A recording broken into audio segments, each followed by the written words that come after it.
So, okay, thank you first of all for this introduction. I think we have seen a great event so far.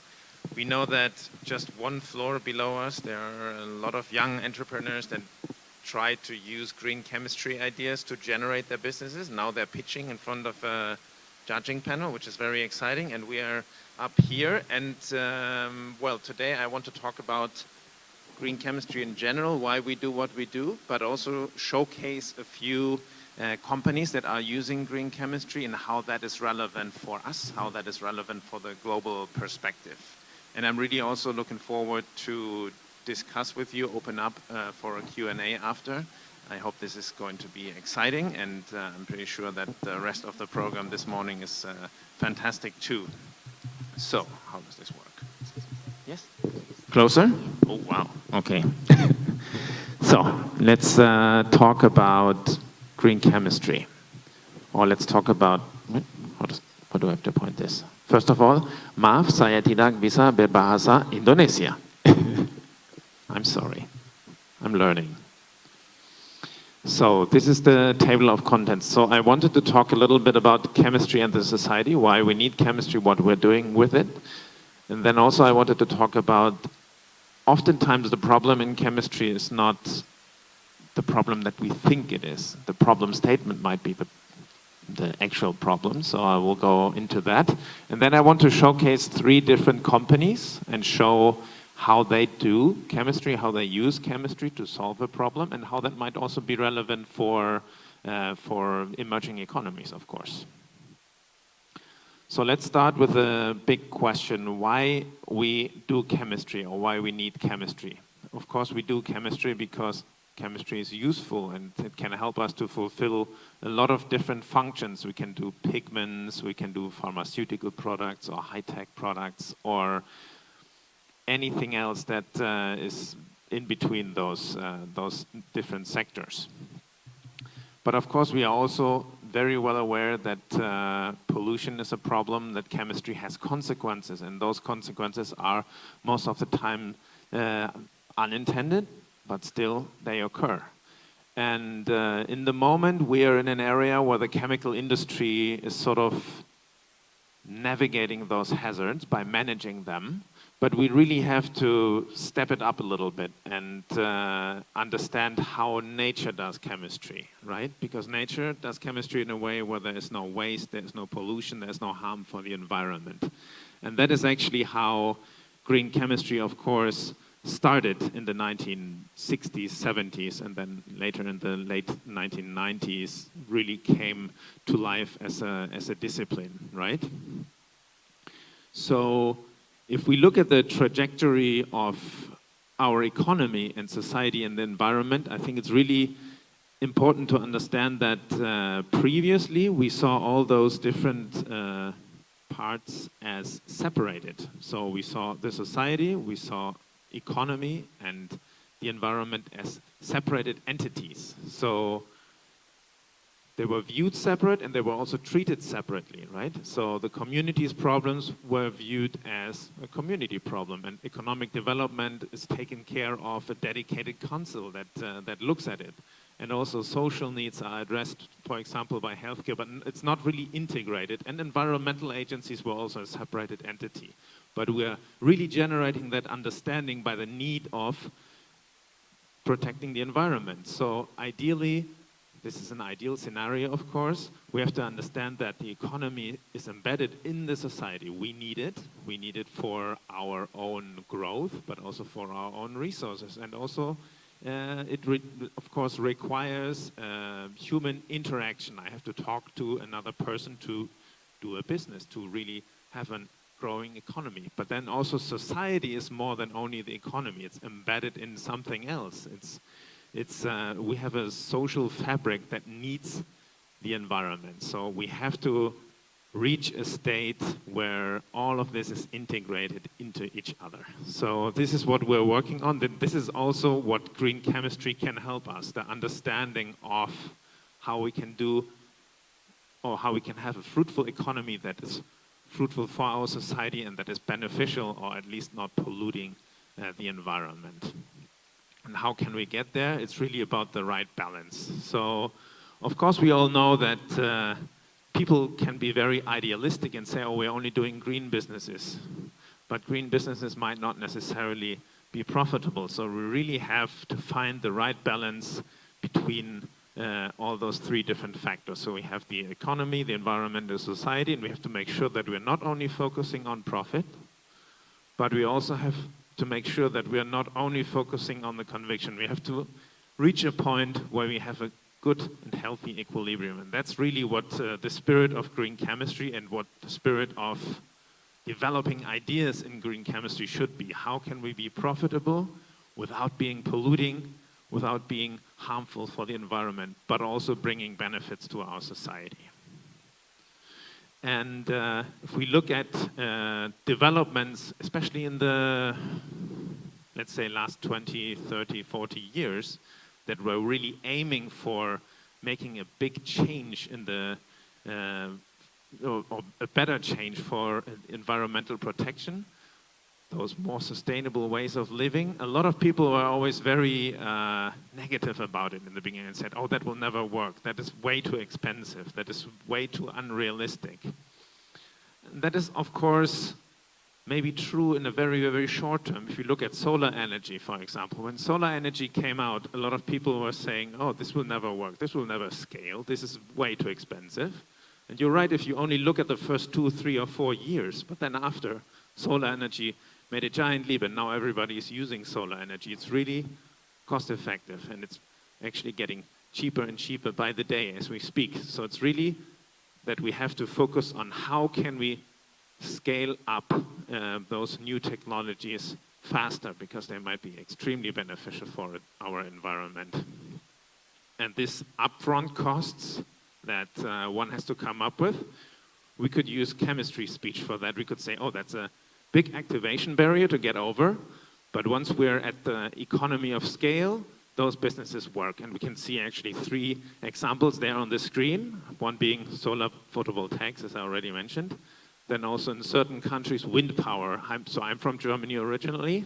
You go to the north of Germany, and there's a lot of wind power everywhere. And that happened over the last 20 to 30 years. When I was a kid, there were not a lot of wind power installations. And now it's really full because there's a lot of energy need, and that technology works for many, many, many years, and you don't need to burn anything for it. You just have to make the upfront cost, the installation of it, and then you can really run it very efficiently for decades. And the same is, of course, true for batteries. We are now working in an era of electric vehicles, and of course electric vehicles need a lot of batteries, right? So we're doing a lot of lithium mining all around the world.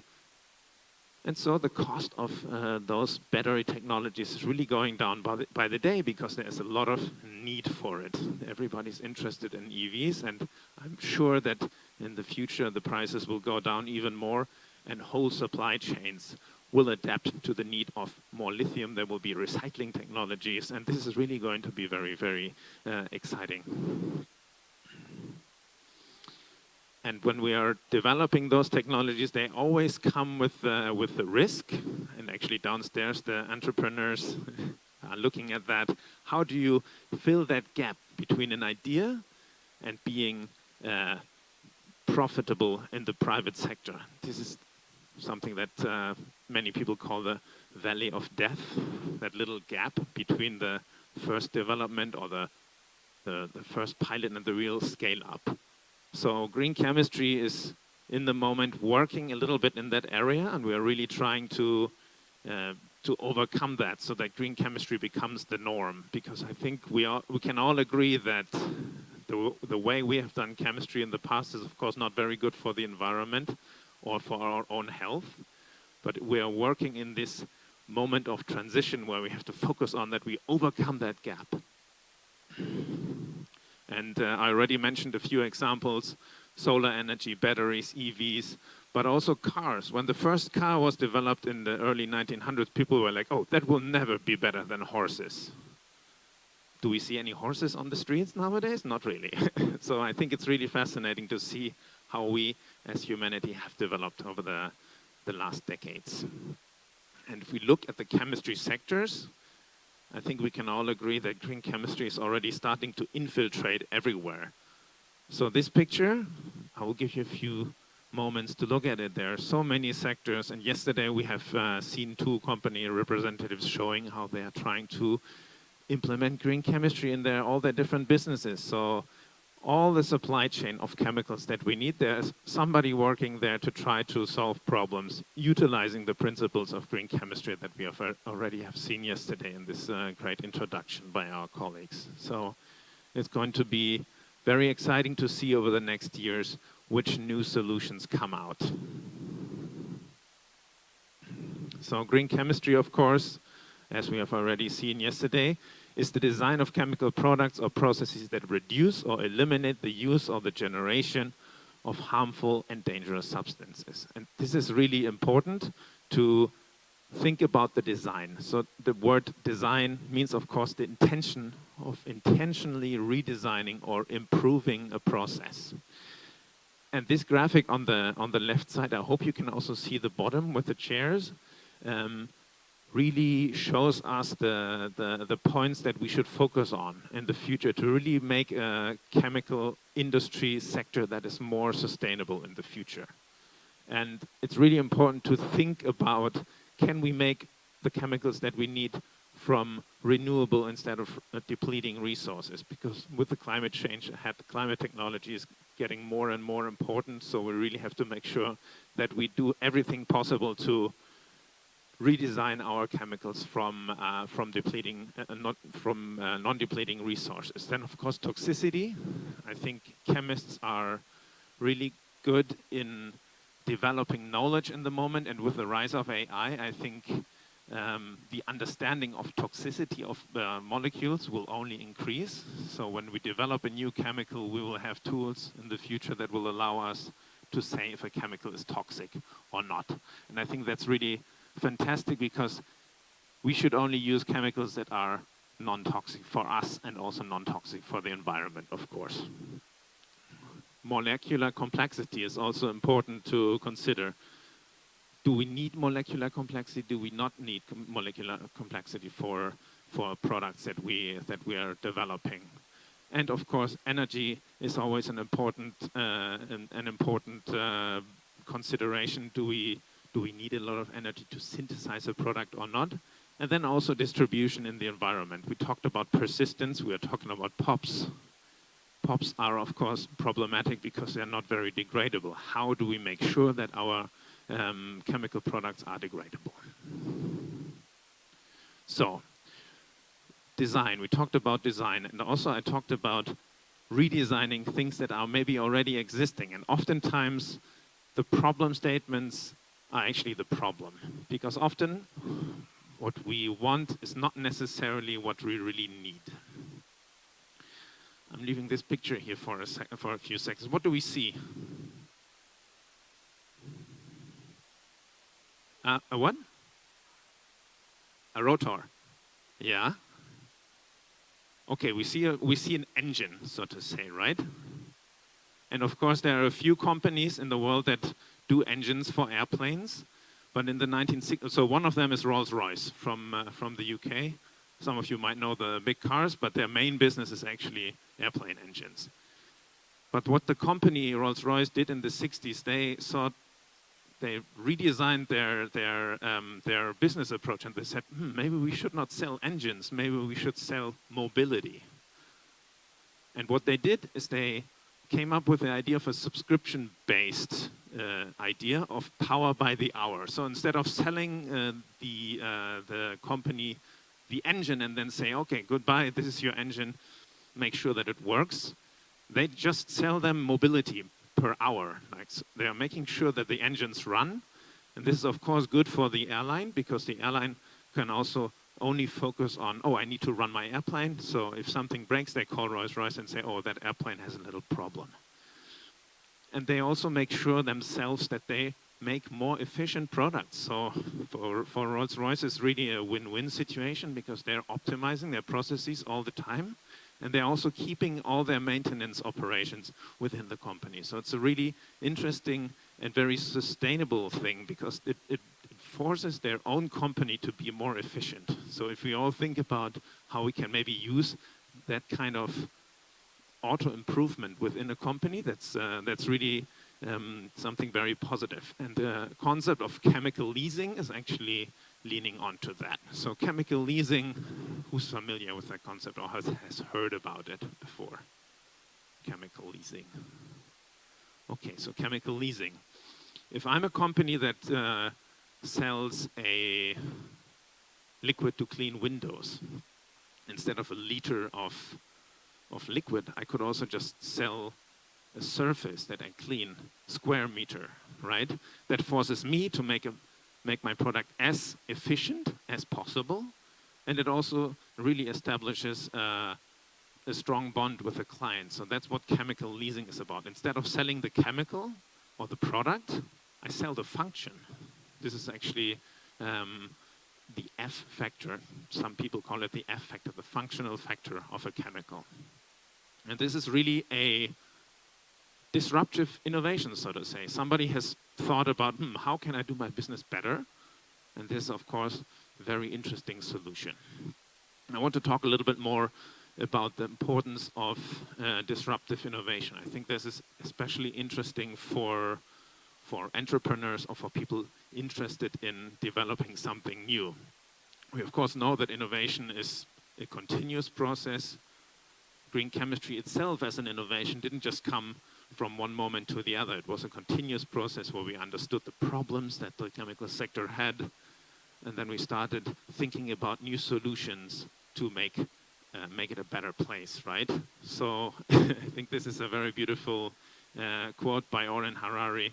The electric light did not come from the continuous improvement of candles, right? In the 1800s we had candles, but then how did we come to light bulb?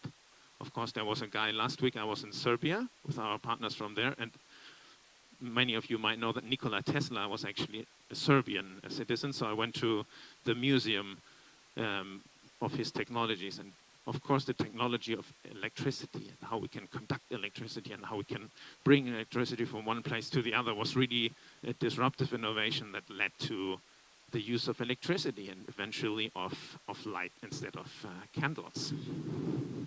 So let's talk about a few problems where the problem statement might not necessarily be the right way we formulate it. Decaf coffee. Who drinks coffee in this room?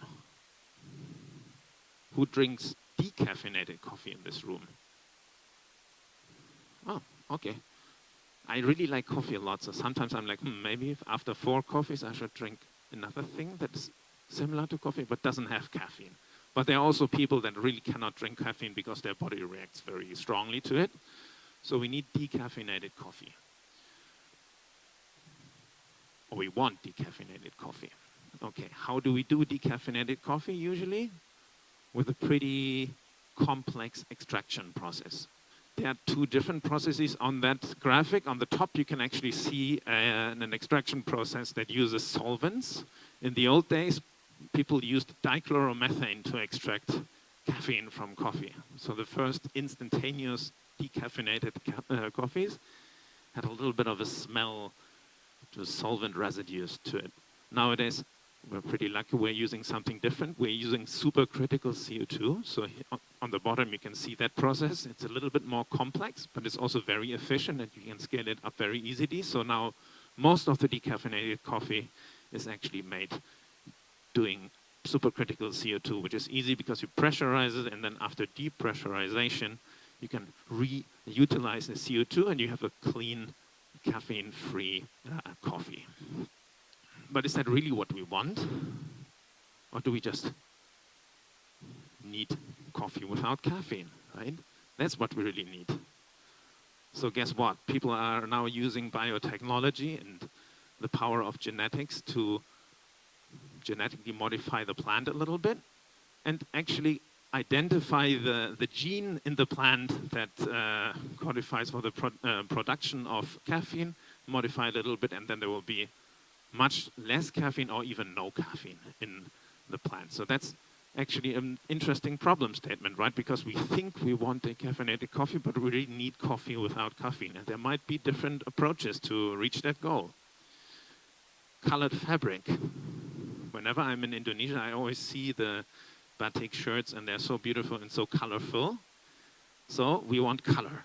for our cotton or for the material that we are using as clothes, right? So what's the solution? Let's go to the chemical industry and make some dyes, right? And then the dyes, of course, all the dyes have like brilliant colors and we can reach all the different colors we need. But of course, the color or the dye industry comes with a lot of drawbacks because it's a pretty polluting industry. Most of the dyes are aromatic compounds that, of course, are so differently colors because we understand the chemistry very well. But the dye industry is very polluting because it needs a lot of water and oftentimes a lot of dyes also get into the waterways and are hazardous to us. So if we look at the problem statement, is that really what we want? No, we actually need colored cotton.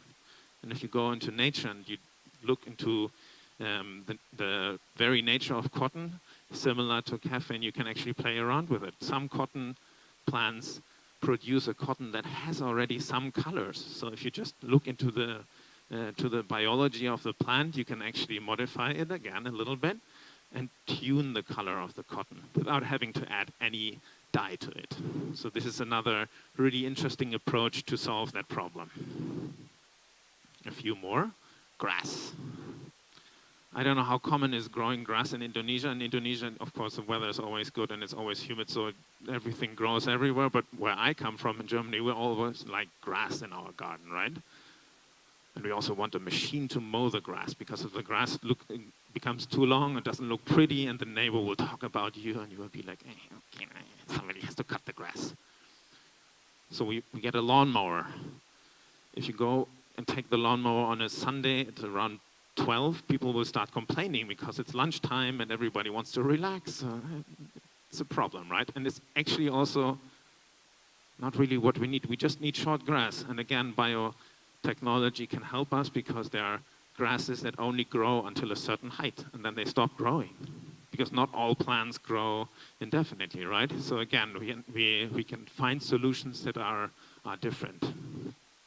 And finally, an example from the recent past. There was a time where we thought we want surface cleaners to disinfect our hands, to disinfect all the surfaces around us for the COVID times, right? But what we actually need is clean surfaces and not necessarily a product. So what people came up with during COVID was actually antibacterial surfaces using copper or silver or those metals that have actual antimicrobial activity. So this is another really interesting approach where people were using disruptive innovation to solve a problem at hand. So this is really how we have to think about the chemistry for the future.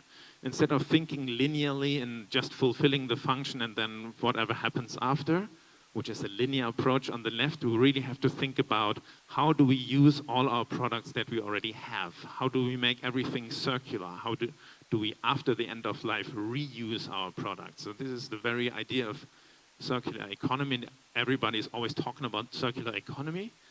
And I think green chemistry is really a very powerful tool to reach circular economy. Because green chemistry and its 12 principles per se, they are interlinked. They are already a very complex system for problem solving if you think about it, because all those 12 principles, or not all of them, but most of them are interlinked, and a combination of them might help us to solve different problems. And I always like to show this example for systems thinking. Yesterday we discussed a little bit the systems thinking approach.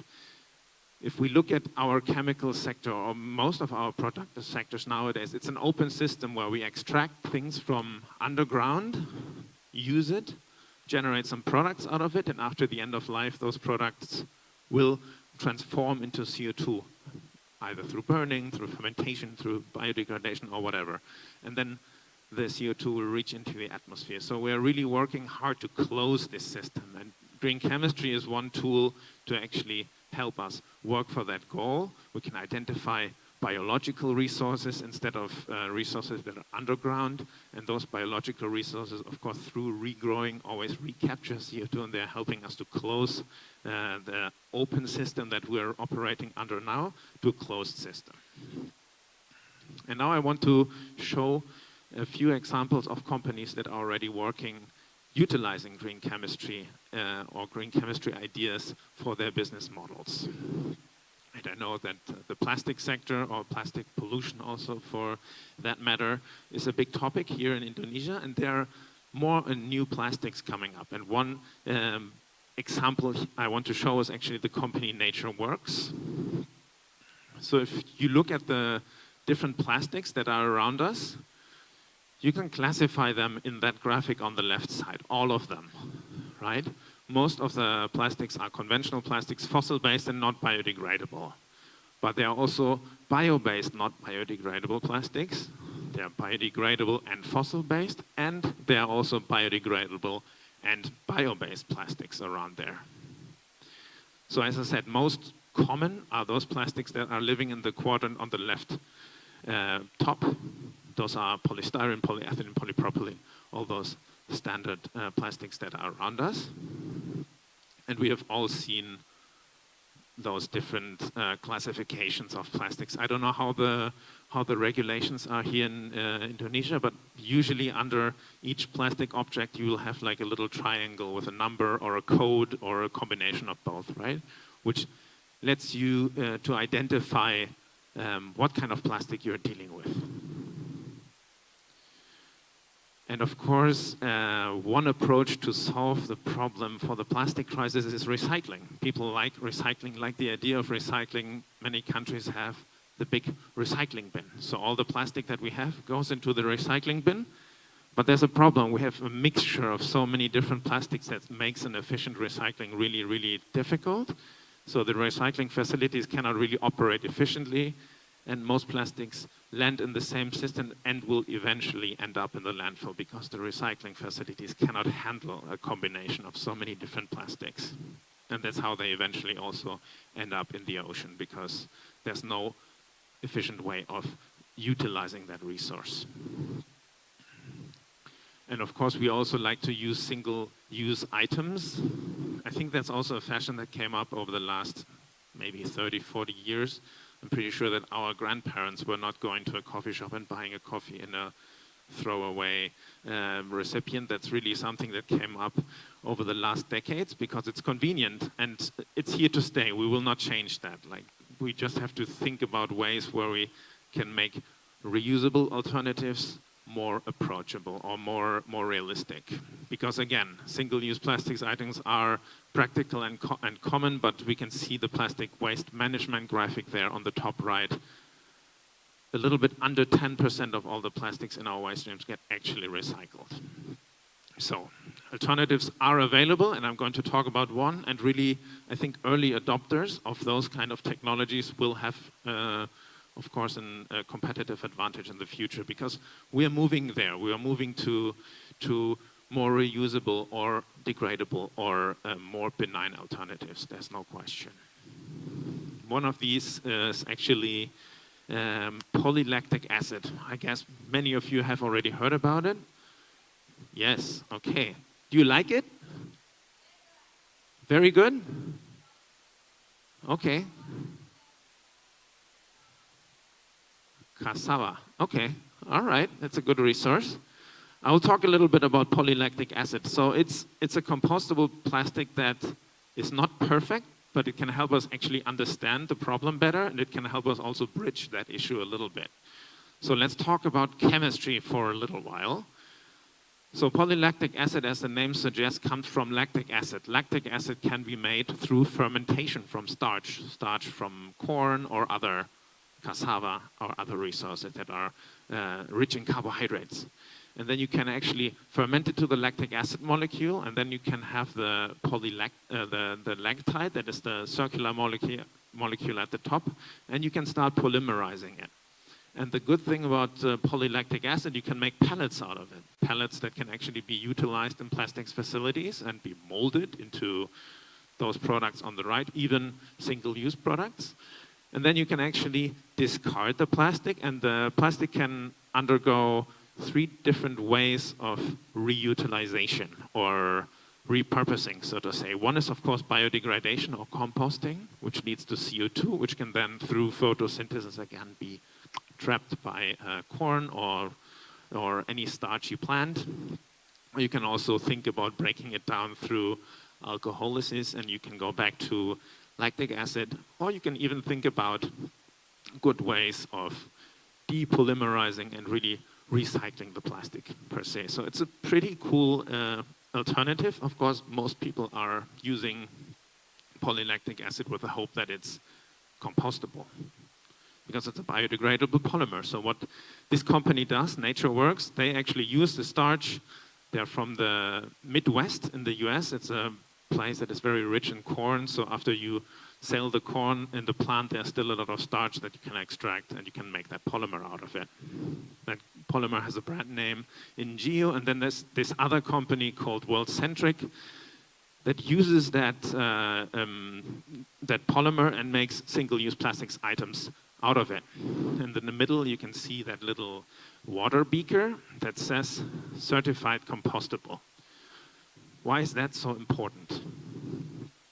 So that's so important because compostability and biodegradability are not necessarily the same. So if you have a container, and then on that picture on the left, the lid is actually made out of polylactic acid, you have to make sure that it gets into an industrial composting facility, because polylactic acid is not perfect. It will only biodegrade under certain conditions, and those certain conditions are elevated temperature and also a controlled humidity environment. So on that picture on the right, you can see that kind of industrial composting facility. So polylactic acid, although it's great, it's not perfect because it doesn't really only require making products out of it. It also requires a little adaptation of the recycling facilities or of the composting facilities. And that's because, as I already mentioned before, compostability is only a little subset of biodegradability. Biodegradability is a term that is not necessarily very regulated all around the world, and there's no single certification. So if somebody claims to have a biodegradable polymer, it might only mean that it breaks down to microplastic pieces, right? So that's a huge problem. While compostability is actually a term that is certifiable, you can give a product to a company that will test if your product actually breaks down to CO2 and water, which is of course the product of composting, CO2, water, and biomass that you can really actually use in your garden after that. So this is very important. And this is a little graphic. This is actually a graphic made by compoundchem.com. There's a website that I always recommend a lot. They have a lot of really, really good infographics about different topics. Here on the left side, you can actually see the 3 most common bioplastics or biodegradable, compostable plastics, and what they are used for, and also what their market share is. And we can see global plastic market, we have almost 350 million tons a year that we generate, and out of that, in the moment, there's only about 2 million tons that are actually those biopolymers or compostable plastics. But this is a rapidly rising market. So this is really interesting.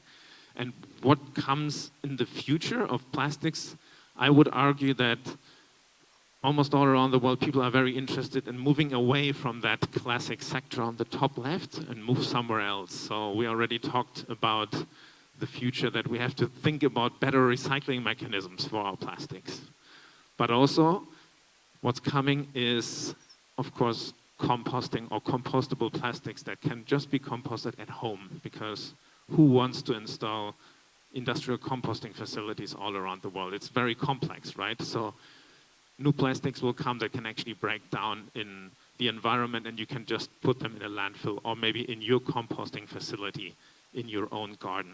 And that's, I think, maybe a combination of those two things will be the solution for the plastic problem that we have right now.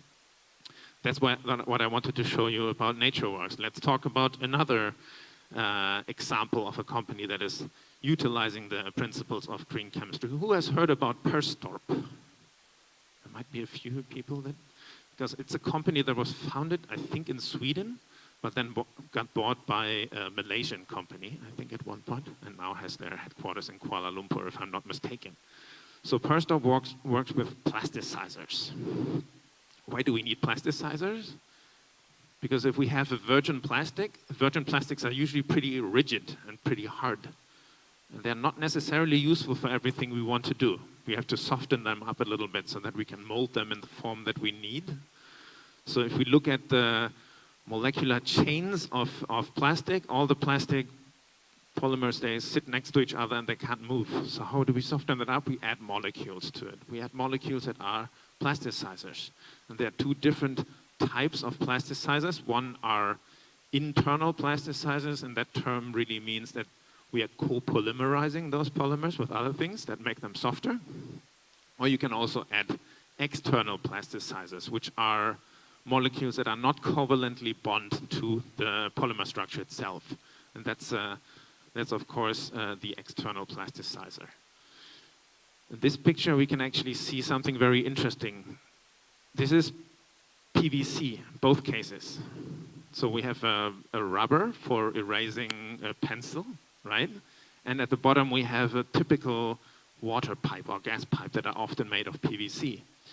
If you connect those two for a long time, taping them together, one of them uses a lot of plasticizer because it's very soft, and the other one almost doesn't use any. And what will happen is that the plasticizer, the external plasticizer, will migrate from the softer one into the harder one. So this is a problem of plasticizers, because plasticizers, external plasticizers, are not bound into the molecular structure of the polymer.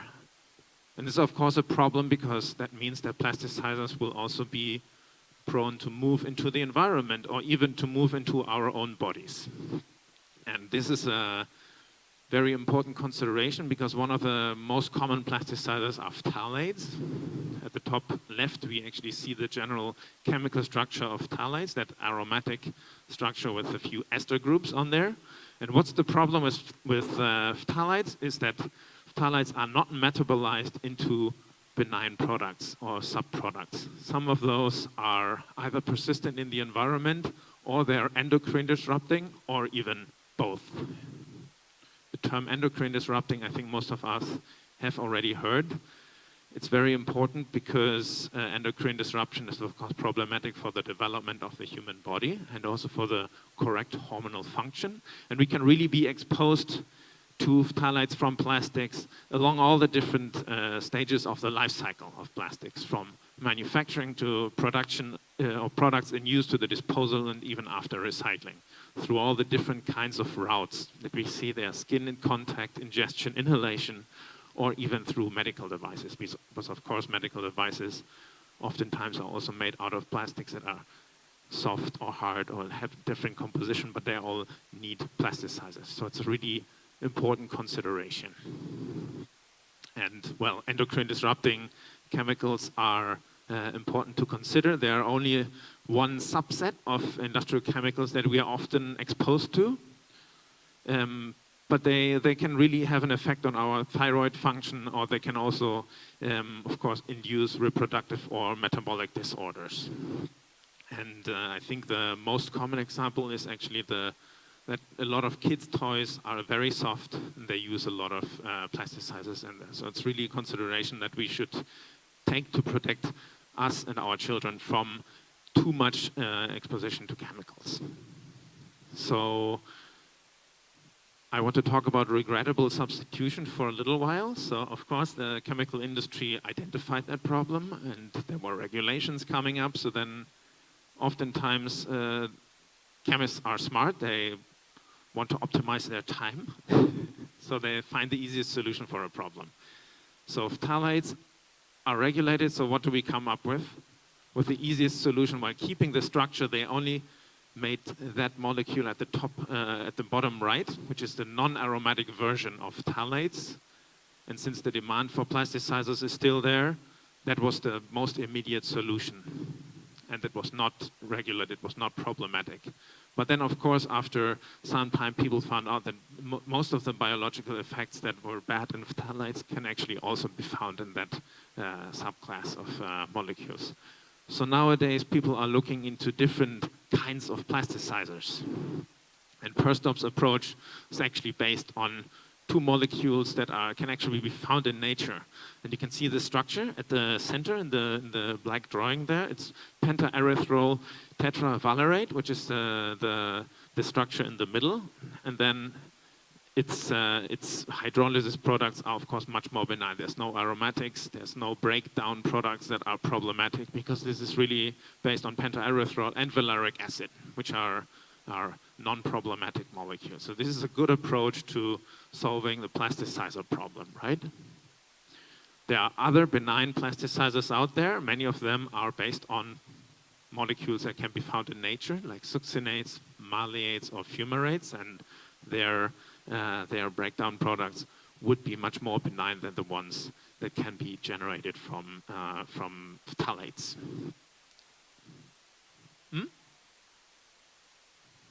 I'm sorry, I didn't.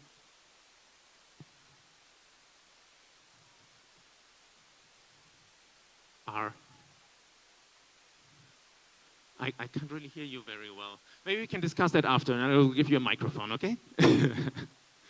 There are other companies that are also selling plasticizers that are based on biomolecules. For example, Emery Oleochemicals sells those plasticizers that are based on azelaic acid, which is the molecular structure in the center, also abundant in plants. So it's really now the time to come up with new ideas for plasticizers, because we continue needing plasticizers for all the applications that plastics are used for. It's a really very fascinating field. Actually, I wanted to talk quickly about copolymers. BPA, all of us know the term BPA, bisphenol A. That's used as a copolymer, so that means that it's actually part of the structure of polycarbonates, and it also helps us to control the structure a little bit, make it soft or hard, or give it the rigidity that we need. But people found out that it's also an endocrine disrupting chemical, so we needed substitution for it. And the best we could come up with so far are bisphenol S and bisphenol F, molecules that look very similar to BPA, and actually they have the same effects. So, sorry, I didn't mean to. So they have very similar effects, so they're also a regrettable substitution of a problem that we already have. So instead of coming up with something new that is less problematic, we just came up with a slight chemical modification of a problematic molecule. All right. This was the chapter about plasticizers. I want to quickly show a company that I find very fascinating. It's called ProVivi, that works in the pesticide sector.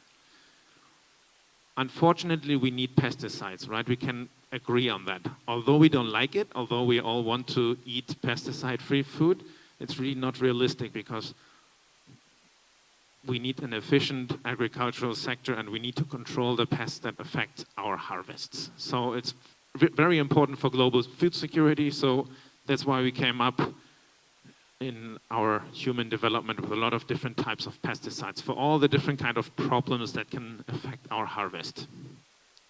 Many of them are insecticides. So insecticides are actually the pesticides that are focused on controlling insects, and there are many, many different classes of molecules that are out there. And some of them are broadband pesticides. So broadband pesticides meaning that they control a lot of different insects. So I spray it on a field, and then most of the insects that will affect my harvest will actually be dying. And that's a problem, because those are pretty toxic and also pretty abundant. There are also other broad-spectrum herbicides, for example, glyphosate being one of the most common examples. So broadband pesticides are really problematic, because they can be a big burden on our nature. And of course, POPs are often pesticides as well. And POPs, being persistent organic pollutants, are so problematic because they keep accumulating in our ecosystem. We apply them, they go into the water column, they stay in the ground, plants take it up again, and they don't ever really biodegrade.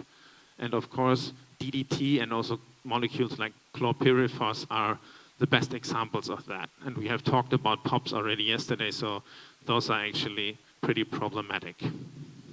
And what people are trying to do now, they're developing more active and and more specific pesticides with good degradability profiles. I don't know that I'm running out of time, but I'm trying to do this as quick as possible. I think I can give you 5 more minutes. Okay. Maybe I need 3. So what ProVivi is actually doing, they identified something very different. So instead of using a classic pesticide that kills an insect, they actually work with hormones, pheromones. So insects use pheromones to attract each other, to do the mating and to maintain the population and to have a growing population. And what this company did is they focused on one specific pest and identified the specific pheromone that that insect uses to attract the partner. And then you can actually synthesize that molecule, synthesize that pheromone on the plant, and then instead of killing it, you just disrupt its cycle because the male is trying to find the female insect, but since everything smells like the pheromone, it doesn't quite find it. It's very irritated. And then the population is going down because, of course, insects or insect populations keep stable because of the sheer mass. They reproduce a lot, and then there can actually be a problem. But if you keep the population low, then it will never really become a problem. So that's fascinating because it's very different to a classic pesticide approach. Instead of killing, you just control by mating disruption. So here we can actually see one fundamental difference of pheromones as well.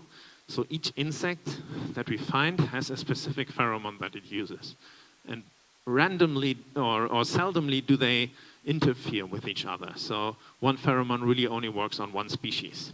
So we can really try to find out very specifically which pheromone we need to apply where to control the pest that is a problem in that specific area, instead of using a broadband pesticide.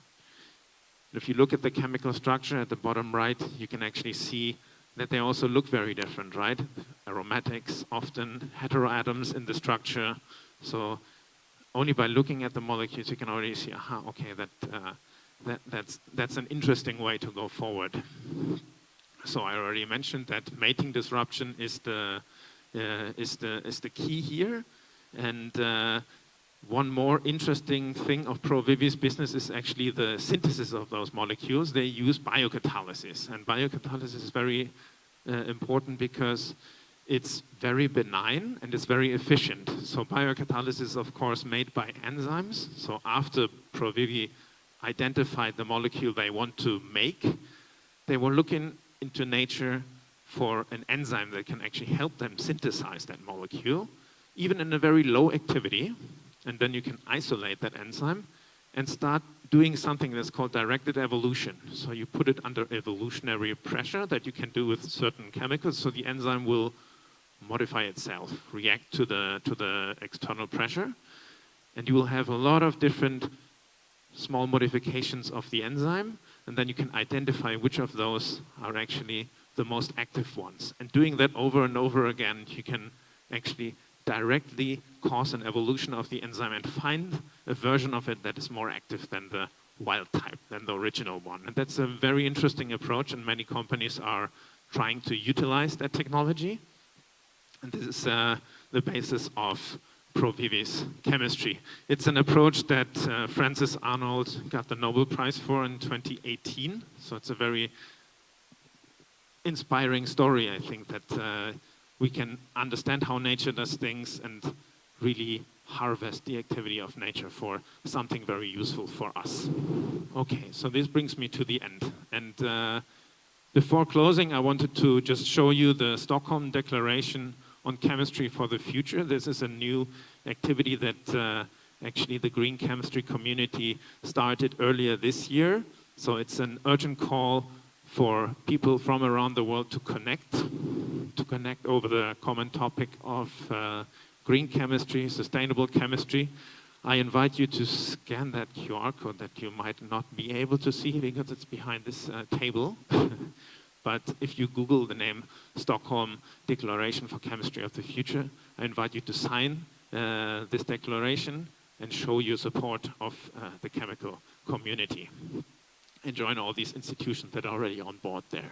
And with this, I want to close. I want to thank you once again for being here, for organizing this fantastic event, to our friends from Universitas Pertamina, and I'm really looking forward to questions or discussions that you might want to start. So I'm here. Thank you very much for being here, and yeah, thanks. Terima kasih.